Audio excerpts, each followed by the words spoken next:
Why live always in the past, Dr. Bulmer? You've allowed that one mistake of yours to embitter your whole life. Mistake? Oh, no. Just a slight miscalculation, that's all. But my experiment was a success. In those days, I was the master. Frankenstein was just the pupil. But I made a slight miscalculation.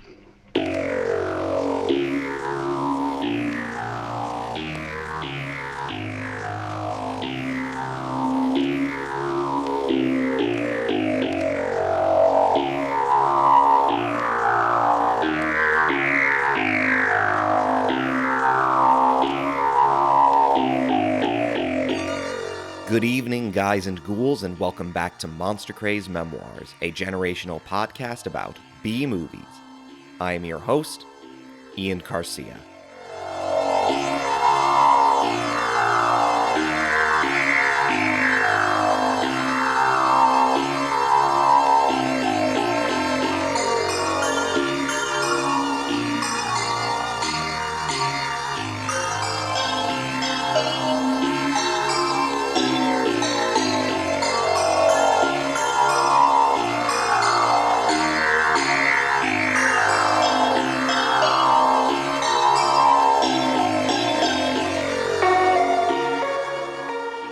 Picking up where we last left off, George Waggner had scored a major hit for Universal Pictures with the release of The Wolfman. With his next horror project for the studio now working exclusively in his capacity as a producer rather than a producer-director, Waggner was being accorded significantly greater responsibilities with a price tag to match. Whereas The Wolfman had been made for about $180,000, Waggner's next project, the fourth entry in Universal's longest-running and most successful horror franchise, would cost closer to $500,000. But despite the rapid vetting and elevation of Waggner from a B-picture journeyman to a trusted captain of one of the studio's most anticipated A-level releases in just 2 short years, one should not come away with the impression that the producer was being given carte blanche by the same Universal that was still fuming over their experience with the auteur Roland V. Lee's technically successful but economically inefficient turns with Son of Frankenstein and Tower of London. Despite its price tag, the Ghost of Frankenstein, from the beginning, was to be a speedy and mercenary affair, with Universal's executives under Nate Bloomberg and Cliff Work keeping a close, micromanaging eye all the way. Indeed, Waggner had not even wrapped principal photography on The Wolfman when Universal formally announced they were producing yet another Frankenstein movie on November 13th, 1941. By the time it went before the cameras just over a month later, The Wolfman had only just begun its first run of major American movie houses, meaning that Waggner was effectively producing The Wolfman and The Ghost of Frankenstein back to back. What's more, whereas the lower-budget Wolfman had been accorded a cozy 30 days of principal photography, The Ghost of Frankenstein, which went before the cameras on December 15th, was expected to be in the can in just 18 days, with a projected release on the second weekend of March. Perhaps Universal simply figured that after Son of Frankenstein had rolled well over its initially projected budget and ended up costing $420,000, it was best to just play it safe out of the gate with another technically expensive Frankenstein endeavor. Much of that budget, besides a spate of new sets, probably went to special effects, the post-production process on the film effectively being given a little under 2 months compared to the shooting schedule of just under 3 weeks.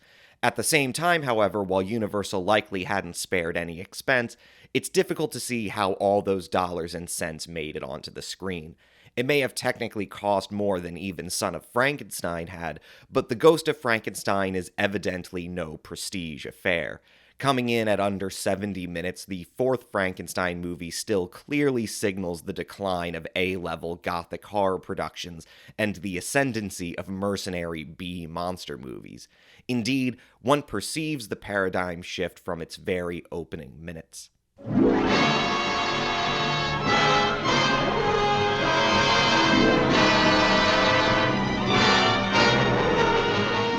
All is not well in the humble hamlet of Frankenstein.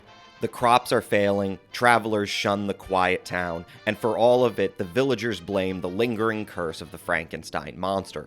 Unable to quell the desperate mob, the mayor reluctantly consents to the villagers' plan to once and for all blow up the remains of Frankenstein Castle, in a last-ditch effort to purge themselves of the town's infamous legacy.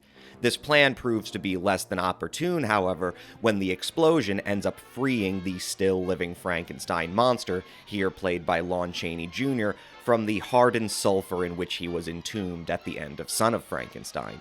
Bela Lugosi reprises his role as Igor, who, having apparently survived the 3 gunshot wounds to the belly he sustained at the end of the last film, is ecstatic at the return of his long-dormant comrade. Eager to make up for lost time, Igor leads the monster in search of the heretofore unacknowledged second son of Henry Frankenstein, who he plans to force to rejuvenate the weakened monster to its full power by harnessing lightning by using the same technology as his father. Ludwig Frankenstein, played by Cedric Hardwicke, is a successful surgeon who has pioneered operations on the brain in order to cure mental diseases. Arriving in the town where he maintains his practice, Igor's plans to keep a low profile are spoiled when the monster takes a shine to a little girl named Clostein, played by Janet Ann Gallo. Helping her to retrieve a ball that has gotten stuck on the roof of a building, the hideous creature ends up killing 2 townspeople as they attempt to rescue Clostein from his grasp. At her father's prompting, Clostein successfully convinces the monster to let her go with the promise that no harm will come to him. Nonetheless, the moment she is out of the monster's grasp, all of the town's men are fast upon him, and the monster is swiftly put in stirs and brought to the courthouse to be tried for murder. The town prosecutor, Ralph Bellamy as Eric Ernst, calls upon Frankenstein to act as an examiner and advisor. Having spent his entire life trying to get away from the morbid connotations of his father's experiments in resurrecting the dead, Ludwig is predictably unamused when he then receives a visit from Igor himself, confirming his plans that, should he refuse to assist Igor, he will reveal his horrific secret to the whole town. When Ludwig arrives at the courthouse, there is a spark of recognition on the part of the monster at the name Frankenstein. When Ludwig, however, denies knowing him, the creature flies into a rage, breaking free of its shackles and nearly killing Ludwig. Naturally, Igor is ready with his horn flute to soothe the beast, and the 2 escape from the courthouse and go into hiding. Later that night, Igor and the monster arrive at Ludwig's laboratory and break in, only for the monster, in a mad drive to kill Frankenstein, accidentally strangles his assistant, the young Dr. Kettering, played by Barton Yarborough. Igor attempts to get the monster to beat a hasty retreat, but the creature, apparently sharing less fondness for him than he does for it, refuses to leave. Locking them in the corridor, Ludwig successfully subdues the 2 of them with knockout gas. With the monster now successfully relocated to his operating theater, Ludwig is both repulsed and fascinated by his father's creation. Frankenstein's right-hand man is Lionel Atwill as Dr. Theodore Boehmer, formerly his teacher but now semi-disgraced and harboring a resentment of Ludwig for succeeding where he himself has failed. Ludwig initially intends to destroy the monster, and it's at this point I'm going to go ahead and pause the synopsis in order to dwell upon the fundamental problem at the heart of the Ghost of Frankenstein. Now, there are many things that don't work about the Ghost of Frankenstein, but it seems to me that one of the most glaring leaps of logic is how, at this point in the narrative, when Ludwig has successfully incapacitated both the monster and Igor, the story doesn't simply grind to a halt and end there. Now, obviously, the monster is virtually invulnerable, at least as far as when it's convenient. It thrives on lightning, has the strength of 10 men, it survived a pit of burning sulfur, for God's sake.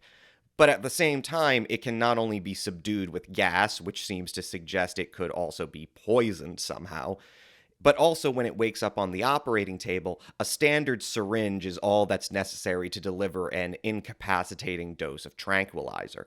I get that we're in comic book territory here. We're not really meant to think about any of these things. And so I get that to a certain extent it seems totally rational that Ludwig's original plan makes sense, that the only way to destroy the monster is to dissect it piece by piece until there's nothing left. But the problem is that there is actually a far more straightforward, at least short-term solution at hand for finally putting an end to the some half-century rampage of Henry Frankenstein's creation. Just take out the brain. Like, seriously, you don't need to dismember the whole body. This isn't the Evil Dead. The only reason the creature can function in the first place is the brain.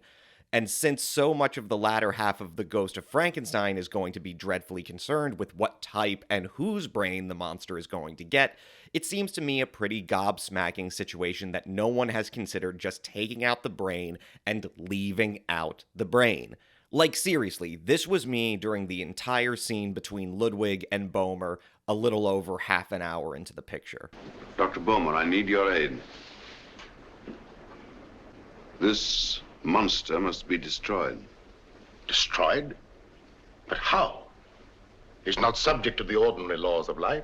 You could just take out the brain. There is a way.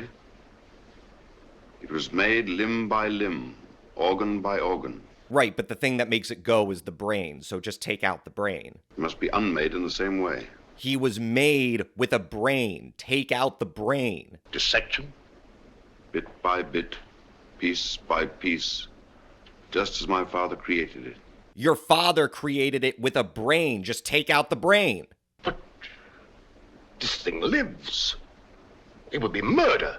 How can you call the removal of a thing that is not human murder? I regret, Doctor, I cannot be part of your plan.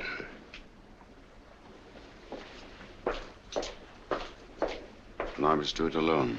There are clamps on the front of its frickin' forehead. Just pop open the skull cap and take out his frickin' brain. While it lives, no one is safe. You can't live without a brain. Just take out the stupid brain. Ludwig stays up much of the night studying his father's notes, which seems rather gratuitous since I don't think a professional surgeon should consider gross anatomical dissection to be such a complicated process. But because the Ghost of Frankenstein, unlike the monster, can function without a brain, it's about time for Ludwig, who has spent his entire life trying to put his father's legacy behind him, to suddenly decide that, no, actually he wants to redeem his father. We even get a nice little sequence of Ludwig hallucinating his father's ghost, pressing him on.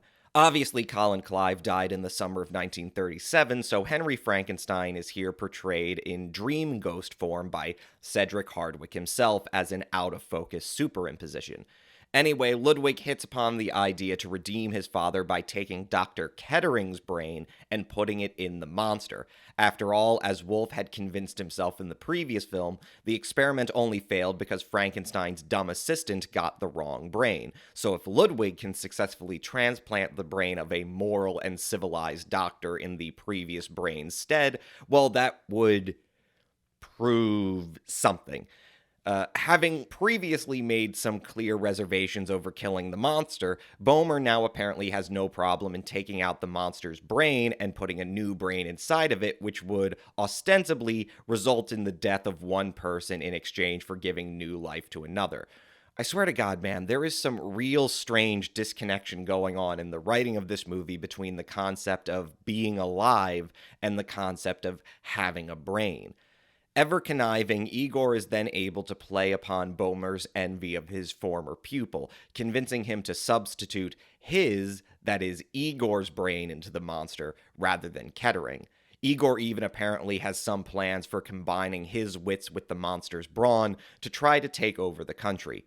Oh, also, in the meantime, Ludwig is covering up for the disappearance of Kettering, and the townsfolk are getting a little rambunctious seeing as that murderer from a couple days ago still hasn't been found. The monster escapes one night and finds its way to Clostein's house. Kidnapping the child, he accidentally knocks over an oil lamp and sets the place ablaze. Returning to the Frankenstein house, he mimes to Ludwig that he wants the child's brain transplanted into his head. Luckily, Ludwig is able to trick the monster and get him into the operating theater, but with a child now missing and a house burned down, things predictably go tits up.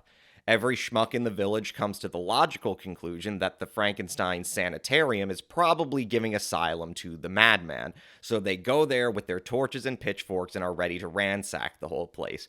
Eric intervenes, but is only able to get a few moments to try to force Ludwig to confess to concealing the monster before he must let the unruly mob do their work. With the jig up, Ludwig is all too ready to reveal that he has cured the monster while also having given Kettering new life, only to, of course, discover that the monster now speaks with Igor's gravelly, diabolical voice. When the townspeople break in, the new Igor monster compels Boehmer to flood the house with the gas to kill them all. Eric is able to get Ludwig's daughter out into... Oh, wait, did I forget to mention that Frankenstein has a daughter? Yeah, her name is Elsa. She's played by Evelyn Ankers. You'll remember her as Gwen from The Wolfman. It's not important. She does bugger all through the whole picture, but she and Eric are love interests, and anyway, they get out together. Clostein is returned to her father. Back inside, the Igor monster suddenly goes blind because while apparently Kettering and the monster's blood type was a match, Igor and the monster's weren't, so now the monster's body is rejecting Igor's brain. Enraged, he throws Boehmer into a control station that ends up causing a power surge that lights the place on fire, apparently destroying the monster, though we've heard that one before, and Eric and Elsa walk away from the blaze off into the horizon, where the sun is just beginning to rise. The end, a Universal picture.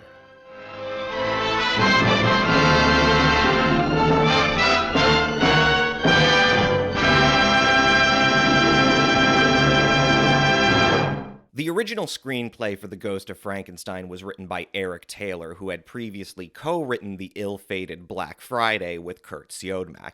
Ultimately, however, Taylor would only receive a story credit, the final screenplay being heavily revised by and credited to W. Scott Darling. Darling's rewrite preserved several of the quintessential elements of Taylor's screenplay, which were themselves borrowed from previous Frankenstein pictures. The story, of course, includes not just one, but two bookended sequences of angry villagers storming a Frankenstein estate, and the monster gets its temporary demise in a great conflagration. And with the relationship between the monster and Clostein, Taylor carried on the tradition of the monster's tragic innocence being expressed by his unique bond with young children, with Clostein herself being a clear echo of the unfortunate little Maria from the 1931 film, both of them able to see beneath the monster's hideous exterior to perceive the good soul underneath.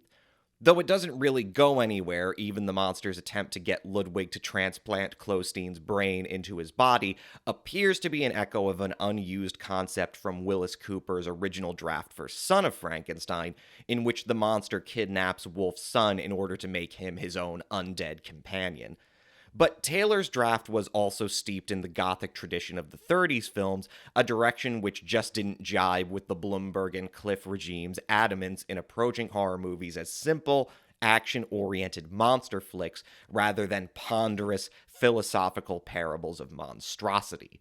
Just as the original screenplay for another film Taylor had worked on, the 1941 version of The Black Cat, had been punched up by veteran comedy writers Robert Lees and Frederick I. Rinaldo, so again did Universal turn to Darling, whose roots were also in comedies, to turn in a version of The Ghost of Frankenstein that quickly established and sustained a forward momentum of punchy action and twists. Hence, while both Son of Frankenstein and The Ghost of Frankenstein open on scenes of bereft townspeople mulling over the dark history of Frankenstein, the former film relies on establishing a dreadful mood and slowly building up its story, whereas the latter dives directly into a spectacle of destruction. Tasked with directing The Ghost of Frankenstein was Earl C. Kenton, who, in addition to having a formidable resume of economical directing credits, was also, like Darling, a veteran of the old-school silent comedies. Kenton had started his professional filmmaking career as a writer and actor for Mack Sennett's Keystone Film Company all the way back in 1914. When Sennett gave up the Keystone trademark and established a new company, Mack Sennett Comedies, Kenton followed him, transitioning into directing comedy shorts. Over the next 3 decades, he would establish himself as a versatile director of B-movies in all genres, someone who approached filmmaking primarily as a career rather than an art form. He was thus a logical choice when Universal wanted someone who could both deliver a professional-looking product consistent with expectations of their illustrious Frankenstein franchise, but who would accept executive demands and micromanagement with little complaint. For horror fans, however, and remembering back to our Season 2 exploration of the golden age of horror from the 1930s, Kenton's role as the director of The Ghost of Frankenstein is especially interesting in that it was Kenton who had previously directed one of the great controversial horror flicks of the pre-Code era, none other than Paramount Pictures' Island of Lost Souls from 1932. Contrasting Island of Lost Souls with The Ghost of Frankenstein, one sees a vivid encapsulation of where screen horror had come from and where it was headed by the early 40s, all conveyed in the single career of one journeyman filmmaker. Some scholars have suggested that there are echoes of Island of Lost Souls in The Ghost of Frankenstein, what with both films being stories of mad scientists that attempt to raise a brutal beast out of savagery by using experimental surgery to make it more human, as well as a climactic set piece involving animal mobs and all-consuming infernos. But such contorted readings only reveal the fantasist limitations of an auteur theory of filmmaking. One is perhaps tempted to believe that there is more than a kernel of an artist's signature behind all the juvenile stupidity and cynicism of The Ghost of Frankenstein, simply because Island of Lost Souls is such a seemingly deliberate and artful film. In reality, however, especially at the scale of a major studio production, filmmaking is an inherently collaborative endeavor where unique authorship matters much less than the effective rallying of multiple creative disciplines, writing, acting, and design, in order to create a work that will act as an effective stimulus of our emotions. Though consummate as a professional director, the one to whom it ultimately falls to make sure all of these disciplines are acting towards this goal, and the one who gets blamed when it doesn't, Kenton's superior work, like those of most directors, was not a function of his artistic authorship, but rather was circumstantially and historically contingent. Kenton directed Island of Lost Souls at a time when the horror genre was still fresh, when the cinematic rules and cliches hadn't all been written yet, when motion pictures had relatively little competition from other media, and when there was less reservation by major studio executives in terms of pushing the boundaries of good taste. There was room to experiment, to take chances, to take time in building up atmosphere and exploring different dimensions of monstrosity. When Kenton directed The Ghost of Frankenstein, it was not only the horror genre that had become more oversaturated and cliched, or that the prestige horror of yesteryear had been accurately perceived as too risky. It was also that the ball had finally dropped in terms of the industry's need for stricter self-censorship. If horror movies were becoming more action-oriented, more focused on monsters rather than monstrosity, it was just as much a function of the entrenchment of the production code as it was economics. Major studios needed to be increasingly careful over not only the content of their films, but also their themes. Object and action-oriented stories of the kind demonstrated by The Ghost of Frankenstein are easier to conform to conservative morality. There are certainly ghoulish and morbid elements in The Ghost of Frankenstein, but nothing is dwelled upon for too long before the narrative is refocused onto action, which is always tending towards the type of moral arc that fell in line with the production code's mandate. Those who do evil are punished or are brought to justice, monsters are providentially destroyed, and the monogamous traditional heterosexual couple, in the form of the peerless Eric and his passive fiancée Elsa, walk away from Sodom and Gomorrah into the light of a new day. This finale is certainly complemented by the finale of Island of Lost Souls, where the allusion to Sodom and Gomorrah is much more explicit. But at this point in the horror genre's history, these parallels are more formulaic than they are authorial. Rather, the evident contrast is far more interesting in historically contingent terms. At the conclusion of Island of Lost Souls, Ed Parker and Ruth Thomas are told by Mr. Montgomery to not look back as Moreau's island burns, but they themselves are all adrift in a black and foggy night, with the final emphasis being on the trauma sustained by the couple in this final shot. The Ghost of Frankenstein, quite the contrary, is much more distant from Eric and Elsa, and concludes with a wide shot of a sunrise with far more cathartic, optimistic implications. The point of the former film is that we endure the perverse monstrosity of Dr. Moreau and his creations, and while there is a general moral simplicity to this tale of this megalomaniacal man tampering in God's domain, There is also this lingering uncertainty of how what Moreau has done, what the protagonists have undergone, and what we have experienced by proxy fundamentally reframes our understanding of the world and its inherent nature. Are people fundamentally good or fundamentally evil? Are human beings unique among God's creations, or are we just animals? There is no question being posed at the finale of Ghost of Frankenstein, on the other hand. The point is, justice was served, order was restored, and the clear opposition between what is productive, civilized, and good, and what is unproductive, savage, and evil is maintained. This historically contingent opposition between Island of Lost Souls and the Ghost of Frankenstein is expressed even more overtly at the level of pure content, although we should never lose sight of the thematic impetus. Again, when censors and moral crusaders objected to horror, just as they had to gangster and crime movies, their issue was not just with what was shown on screen, but how and the extent to which it was shown. In addition to viscerally thrilling the spectator with the implication of bestiality, Island of Lost Souls, for the time, featured some gruelingly explicit scenes of Dr. Moreau subjecting his victims to experimental surgery without anesthesia. We never see as much as we think we do, but we see enough for our minds to fill in the gaps implied by the cries of agony, the reactions of the actors, the horrific image of the mad Moreau hunched over an abject half-human on his operating table. In The Ghost of Frankenstein, by contrast, while Ludwig's own experiments and surgeries are macabre and bizarre in their own respect, the depiction is decidedly clinical. We see montages of instruments, of Igor's brain in a jar, of machines that show off bright light and flashes of open electrical currents, but we don't actually see the connection between these discrete images or the operations themselves.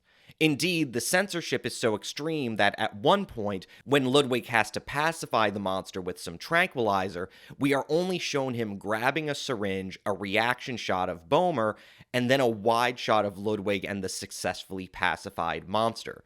Even something as simple as a doctor using a syringe to inject another character is excluded from the spectator's visual reference, and the sequence occurs so quickly that it's almost incomprehensible. We barely have time to internalize what Ludwig is doing, why from one shot to another the violent monster is suddenly subdued.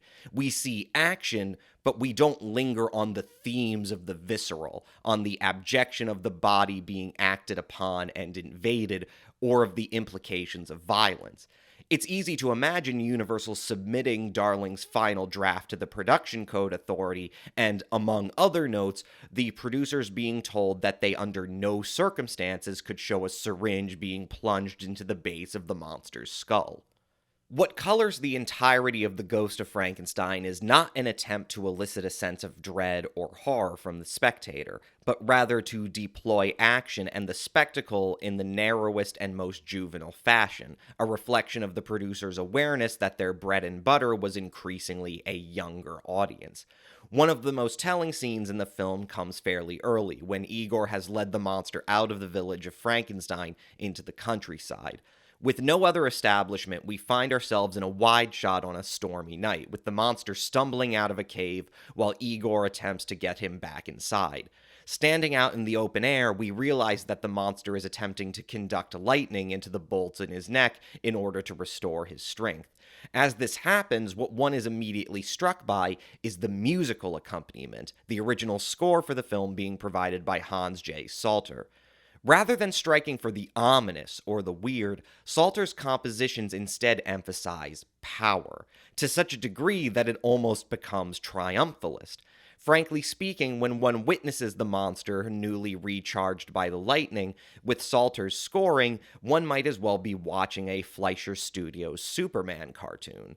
In the paradigm shift of the horror genre from prestige pictures to B programmers, from parables of monstrosity to spectacles of monsters, these movies are gradually taking on the characteristics of superhero comics and space opera serials, increasingly keeping the viewer at a distance from the most subversive implications of their narratives, where the visceral enjoyment aimed at being cultivated is not shock or revulsion, but rather the glee of light fantasy and adventure. with only the most superficial aesthetic modification that comes with the horror signifier.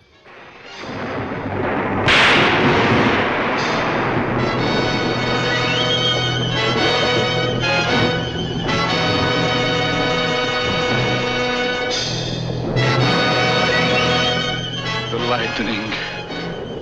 It is good for you. There's a particularly egregious scene in The Ghost of Frankenstein some 40 minutes into it after Ludwig has already begun preparations to do his brain switcheroo with Kettering's brain and the monster. Elsa, who had to do her own sleuthing in her grandfather's journals to find out her family's dark secrets, is understandably distraught at the whole affair. This scene begins with easily one of the dumbest lines of dialogue in the whole movie. It all seems so weird and ghastly. It seems weird and ghastly? She doesn't know enough to just say it is weird and ghastly? The bad blood in the Frankenstein lineage doesn't really seem to have anything to do with being fated to thumb their noses in the face of God. It's just their bizarre lack of commitment to anything. The Ghost of Frankenstein is a film where nobody really has an understandable motivation, where the goals of the major characters will flip literally in the span of a single scene.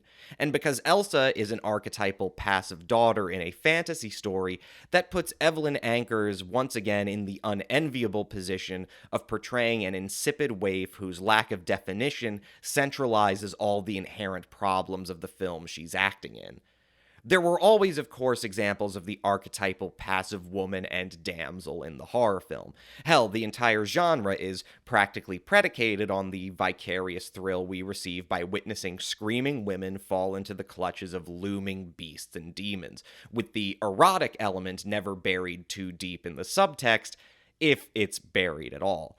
At the same time, though, one could be forgiven for having a persistent nostalgia for the Golden Age horror films, if only because they were quite evidently more opportunities for women to be given more active, defined, and dynamic roles, even within their conventional archetypes. And just as with the themes of monstrosity and the morbid, the decline in the depictions of women in horror movies was culturally and historically contingent.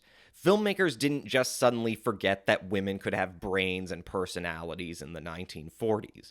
But with the stricter application of the production code, even aspects of conservative morality that weren't explicitly spelled out were nonetheless embodied in the spirit of self-censorship, and that includes a reaffirmation of conservative gender norms. Virtually gone are the days in horror when women were depicted as independent working people, such as in Freaks, Mad Love, and Mystery of the Wax Museum.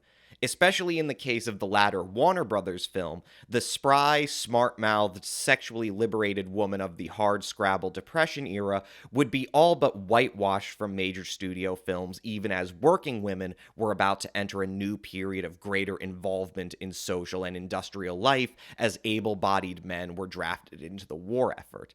If anything, steady recovery from the Depression and the incentive to distract American audiences from the realities of wartime would in some sense contribute to the articulation of a reactionary patriarchal fantasy in the popular arts, one in which the threatening horizon of women's liberation was tamped down on and written out of public consciousness.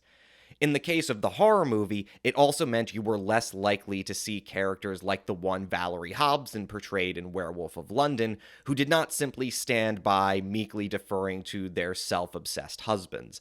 Nor would we be likely to delight in transgressive examples of the feminine monstrous, such as Kathleen Burke's alluring panther woman from Island of Lost Souls, Gloria Holden's tragic lesbian vampire from Dracula's Daughter, or Scream Queen of them all, Elsa Lancaster from Bride of Frankenstein in the dual role of a lifetime, as both the coy and deceptive author Mary Wollstonecraft Shelley and the show-stopping monster's bride. But then I'm derailing again. Besides the clunky dialogue, the scene I'm talking about is more egregious in just how succinctly it illustrates the mercenary lack of care put not just into the writing, but also the production of The Ghost of Frankenstein. So, yeah, Elsa is whining about what her father has been up to. They're both in this big office when Boehmer enters in through a door. Now, here's the thing. The door is immediately behind and to the right of where Ludwig is seated at his desk, so whatever hallways or corridor Boehmer is entering from has to extend out from the wall behind Ludwig's desk. The problem is that right behind Ludwig's desk is a panel of giant windows with ivy clinging to its borders, and the clearly discernible coping and balustrade of a balcony. The functional purpose of this window appears to be no more and no less than to provide the scene with some convenient diffused key lighting. And while what's beyond the window is never particularly clear, it does not appear that the hallway that Boehmer enters through is contiguous with a wall perpendicular to the balcony. Indeed, the balcony itself seems to extend right into the negative space where such a hallway should be. Whereas the set design and cinematography for Son of Frankenstein represented a near-perfect fusion of dreamy expressionism with classical Hollywood verisimilitude, the spaces created for The Ghost of Frankenstein are neither evocative nor logical. Much like the character's own motivations and actions, the representational order of the mise-en-scène lacks a sense of continuity or psychological realism. The Ghost of Frankenstein has had its share of defenders over recent decades, but I don't count myself as one of them.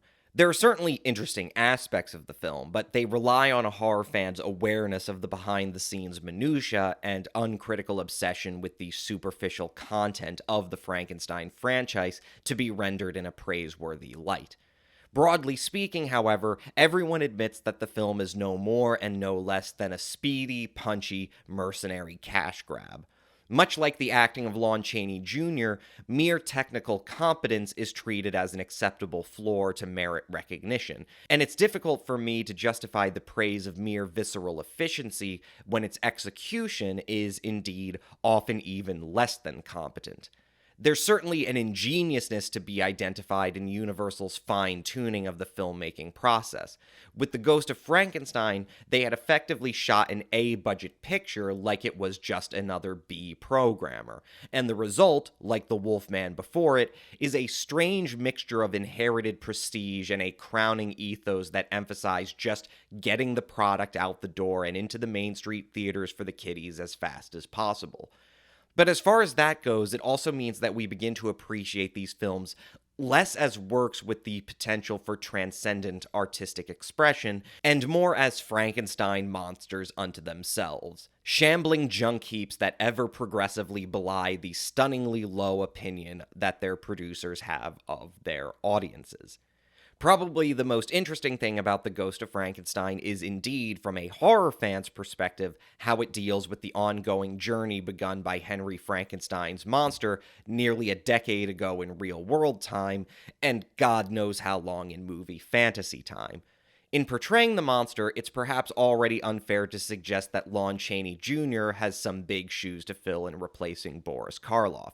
While Son of Frankenstein is a great film, Karloff's portrayal of the monster in it is certainly not among his highest achievements. And by that point, with the monster being presented as more or less Igor's tool for exacting revenge, we were well on our way from the transformation of the monster from the tragic, sympathetic brute to whom we were introduced in the 1931 original, and the invulnerable automaton he would become by the end of the 1940s. But as biographer Don G. Smith points out in his 1996 book, Lon Chaney Jr., Horror Film Star, critics have often unfairly accused the limited actor of giving a wooden, vacant performance that fails to emote and elicit identification from the spectator in the same magnetic way that Karloff did in Frankenstein and Bride of Frankenstein. Upon inspection of Darling's shooting draft, however, Smith discovers that Chaney's performance was tailored exactly to what was instructed of him by the filmmakers. One of the few things that actually works about The Ghost of Frankenstein at a character level is our sense of the monster as a figure who, over the course of decades, having been seemingly destroyed and shocked into reanimation multiple times, having been used and manipulated, is no longer a creature with any coherent memory of itself. Darling's script is explicit at multiple points that the monster should spend much of the film vacant, not even recognizing Igor as his companion, operating on the faintest echoes of the past, as when he becomes enraged by when Ludwig denies him, but doesn't think twice or at all about throttling Kettering. He maintains his special affinity for children, and yet, in attempting to become one with Clostein, he has returned to being the forlorn animal who accidentally drowned little Maria, no longer having the faintest understanding of the difference between life and death. While perhaps not turning in a great performance, Chaney more than ably embodies a strikingly different kind of abjection than Karloff, and arguably did a better job of portraying a similar role to the one Karloff portrayed in Son of Frankenstein. If blame lies anywhere in terms of failure in emotional resonance, it lies squarely at the feet of the film's mercenary writing and filming. Because the filmmakers do not linger on horror, morbidity, and monstrosity, they also fail to linger upon the humanity of any of the characters. Chaney's monster is at least consistent, whereas there's no telling why Lugosi at turns portrays Igor as someone who earnestly cares for and wants to be bodily united with his soul companion, and in another instant decides he wants to dominate the country like a minor comic book supervillain, completely at odds with the more parochial outsider of Son of Frankenstein, who just wanted to take revenge on the men who hanged him. The only rationale is that Igor is just bad. When Bomer goes within the breath of a single scene from ethically refusing to destroy the monster to willfully assisting Ludwig in the brain switcheroo and helping Igor, the only rationale is that he's just an archetypal mad scientist on his own. Ludwig spends his entire life trying to escape his father's legacy, and despite being a successful and acclaimed medical pioneer in his own right, suddenly decides he's going to try to redeem his father because... why? Because by harboring a deranged murderer, by covering up Kettering's death, by then putting Kettering's brain inside the monster, he somehow expects that this will be a better outcome than just calling on Eric, his literal son-in-law, to help him dispose of the problem. There's just something in the blood of Frankenstein clan that leads them down the dark path of repeating history, you see. But what otherwise could be evocative of the archetypal role of the scientist as modern-day wizard just comes off as stupid. With such inane melodrama surrounding it, even Lon Chaney's admirable turn as the monster is diluted of its resonant potential. At the end of the day, this dilution of monstrosity in favor of juvenile exploitation of monsters is itself a reflection of the new Universal's own cynical exploitation of the very performers whose embodiment of monsters they so relied upon. Lugosi and Chaney would continue to be shortchanged throughout their typed careers in horror roles, and whereas Lugosi would find himself progressively demoted from a leading screen villain to an assistant or marginal figure, having already played a fortune teller in one scene of The Wolfman and a red herring caretaker in the 1941 version of The Black Cat, his replacement in Chaney could only look on in chagrin as Universal continued exploiting his father's name, dropping the junior suffix in his credit for the film, all the while treating the limited performer himself as a blank slate to be exploited, just as his screen counterpart in The Monster. Unlike his father, who designed his own makeups and willfully suffered the agonies of fully embodying deformed and repulsive people, Lon Chaney Jr. had the identity of a mostly inarticulate monster imposed upon him, and the pain he endured was just a part of the casual inhumanity of the film industry. Interviewed in 1971, not long before his death, with excerpts published in the preface to the shooting draft of The Ghost of Frankenstein published in 1990, one episode from the filming is particularly telling in terms of how the paradigm shift in horror after the Golden Age had ended did not simply reflect a lack of care for cinematic quality, but was comorbid with a just as mercenary exploitation of labor behind the scenes. In this scenario, Chaney Jr. relates how he sustained a significant injury during the making of the film.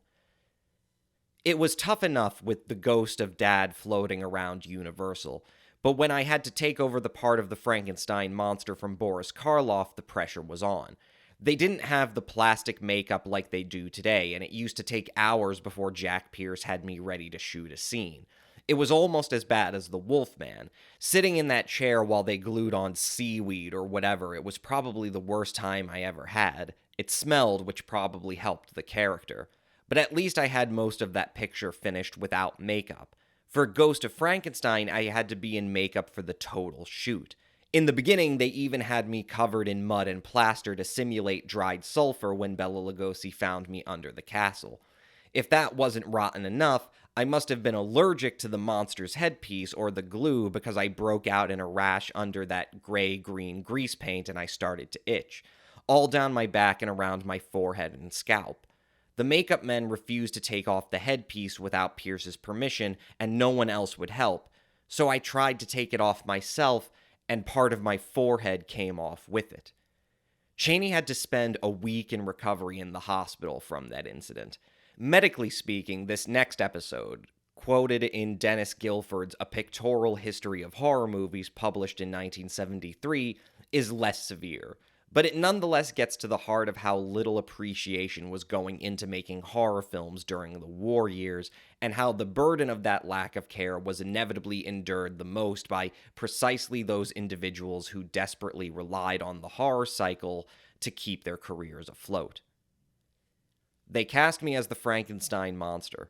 It took 4 hours to make me up. Then they led me to the set. They dug a hole in the cliff and put me in.